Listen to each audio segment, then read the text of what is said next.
Hello everyone, welcome back to another episode of your UFC Hot Takes. As always, if you want to be in these videos in the future, go over to my community tab and find that designated post. I plan on doing these after every single UFC pay-per-view, so be on the lookout for this community post and you have a chance of being in that following video. Also, I do have a Twitter where I do post these hot takes as well. So if you want to make sure you have a spot in the video, go over to my Twitter, follow me there at KYND1E, Kindle with a 1, and you can for sure be guaranteed to have your hot take featured in my video. So without further ado, let's dive right into your UFC hot takes. Starting off with this, we have, if Colby Covington ever drops down to 155, I see him beating almost everyone in the top 15. And I'll be honest with you here, I completely disagree with this. I don't think Colby Covington has the necessary skill to survive at 155. There's too many good guys with good takedown defense. There's too many guys at lightweight who have incredible striking.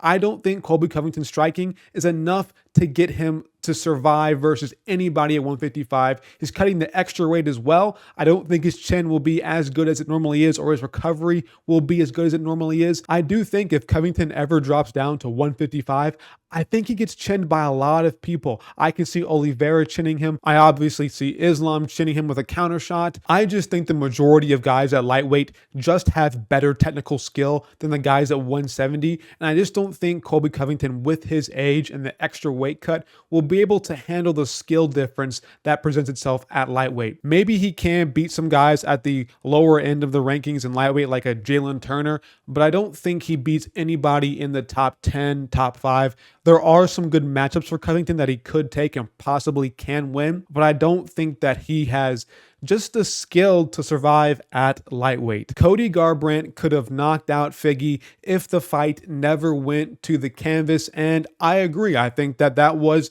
Figueiredo's best chance of winning that fight, was getting it to the ground. I guess people who were picking Garbrandt to win that fight didn't think that his ground game would have been that bad, especially since we saw Garbrandt kind of working on his grappling game when he fought Rob Font. He was shooting takedowns in that matchup. I kind of expected Garbrandt to have a better ground game than that, but you know what? Got his back taken, he got choked out. This is a sport that we're in. Shit happens. On the feet, though, Garbrandt did look better than Figueiredo, in my opinion. I think he possibly could have chinned him in the second, third round. We know this happens with Figueiredo. He leaves his chin quite open sometimes. When he fought Moreno, I think anybody with power probably puts Figueiredo out at bantamweight. But you know what?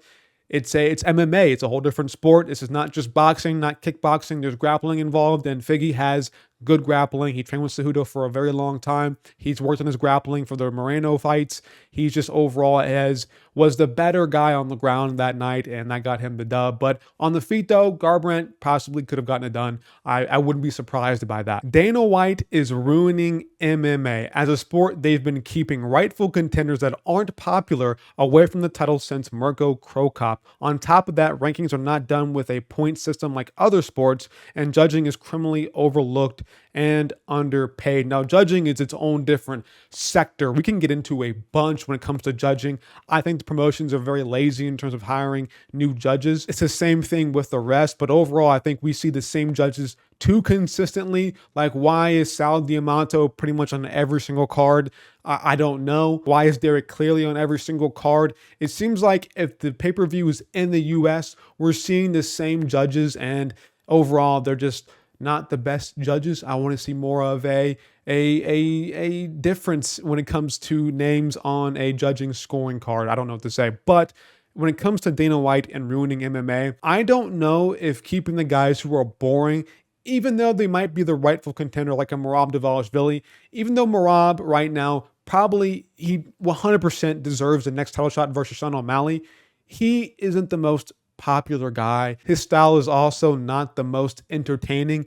And the thing about this is the fact that even though the UFC is a fight promotion, at the end of the day, it's still a business and they have to do things that make them money. Whatever gets people's butts in seats, the UFC is going to probably try to make a narrative or try to find ways to justify putting the most popular fighter against the most popular fighter if it's for a belt. Now, obviously, it's different when it comes to guys who are unranked, but when it gets to the top of the sport, the UFC is kind of business oriented, and they will keep guys like Bilal Muhammad, Merab Dvalishvili, some of these Dagestani guys who have a very boring style. They'll kind of weed out the grapplers, the really grappling heavy guys, and kind of put in people who are KO artists, people who have a very fun style, people who go to war on the feet consistently. And I do understand how that can be interpreted as Dana White ruining MMA, but as a fan, I want to see the most entertaining fights. I want to see fights get announced that make me go, oh shit. And let's be honest here,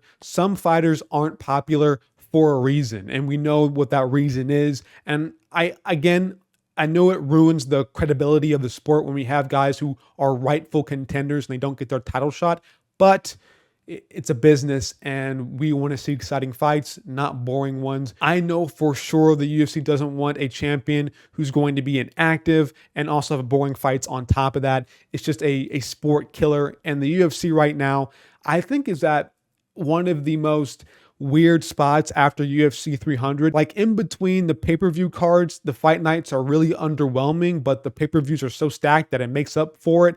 And it's like, we are kind of in the age of UFC where it's not the best, but it's not bad at all. The pay-per-views are good, but the fight nights are terrible. I really don't understand what era of the UFC we're in, but it's kind of a iffy one. So I think the more exciting the UFC gets when you're putting on more popular fighters and more exciting fighters is what's best for business, and it keeps this channel running and it keeps the UFC running especially, and that's what's most important to them. If Sean O'Malley does not catch Merab in the first round, he will lose the fight guaranteed, and I don't know. It really depends. Like, I think once it gets to the fourth and fifth round, and if O'Malley's still in there, I think he does lose by decision to Merab. However, O'Malley in the first round, O'Malley in the second round, O'Malley in the third round, we saw him against Cheeto. He can still carry power into the later rounds. And so with that being said, I won't just say, oh, round one ends, Merab's still in there, then he wins the fight. I think at the start of every single round,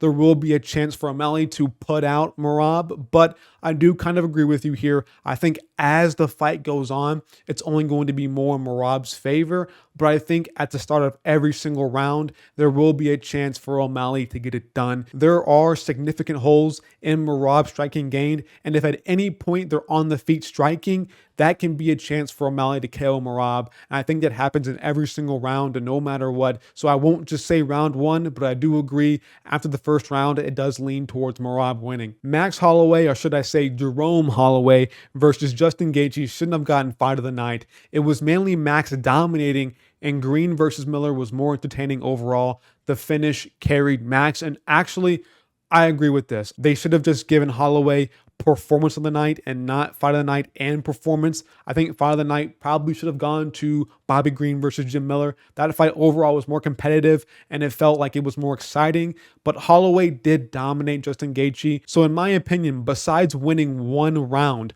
what did Justin Gaethje do to make this a war, to make this the best fight of the night? It really just was Max Holloway piecing him up for 4 rounds and then finishing him with one of the craziest finishes we've ever seen. I think fight of the night should be reserved for 2 fighters who had a good performance, just one had to lose in a war. And to me, Holloway versus Gaethje was really a one-sided beatdown with a good finish at the end. So don't get me wrong, Holloway does deserve performance of the night for that finish, but fight of the night, I don't think Gaethje holds his end to that deal or to that bonus. And again, Gaethje, Holloway, been in the UFC for a very long time. They've made their money. Give it to Jim Miller, who's an old guy. Give it to Bobby Green, who's an older guy as well. Give it to 2 guys who've been in the UFC for a very long time, who haven't made as much money as Holloway or Gaethje. Give it to the guys who have been pretty much really good veterans and have been good for the UFC and have been pretty entertaining throughout their entire career. I think Jim Miller and Bobby Green deserve that fight of the night over Holloway and Gaethje. Petr Yan is the 135-pound GOAT. And listen, Petr Yan is good. I like me some Petr Yan. Petr Yan is one of my more favorite fighters on the roster, especially at 135. I like Petr Yan, but is he the 135 GOAT? I know. I think for you to be the 135 GOAT, you have to have the belt. If he beat Merab and then went on to win the belt again, maybe you could put Petr Yan in there for me. But right now, he has some losses, and it just doesn't really feel good, right? When you talk about Petr Yan being the 135 GOAT. Doesn't really have the defenses. And yes, I think he is criminally underrated now. I think people kind of given up on Petr Yan since he lost to Morrooz. But Petr Yan is still really good, but is he that 135 GOAT? No, I think he needs some more defenses. I think he maybe needs to get the belt back. And if he does, maybe we can come back and have this conversation. But he needs more accolades for me to consider him the 135 GOAT. But overall, I do think you are right, because Petr Yan does have some really good names on his resume. But it's the fact that he hasn't been a champion for very long, and that's the issue. You need title defenses to become the GOAT in your weight class, and Petr Yan just doesn't have enough of those, sadly. But with that being said, that's going to end this video of your UFC hot takes. Thank you to everybody who submitted their hot takes. I really do appreciate that. I couldn't get to them all, but I do appreciate you nonetheless. If you enjoyed this video, like, subscribe, and hit that bell icon for notifications. Again, look for my post after every single pay-per-view, and follow me on Twitter as well if you want to stay updated and make sure your take makes it into this video. But for now, I'm out of here. Peace.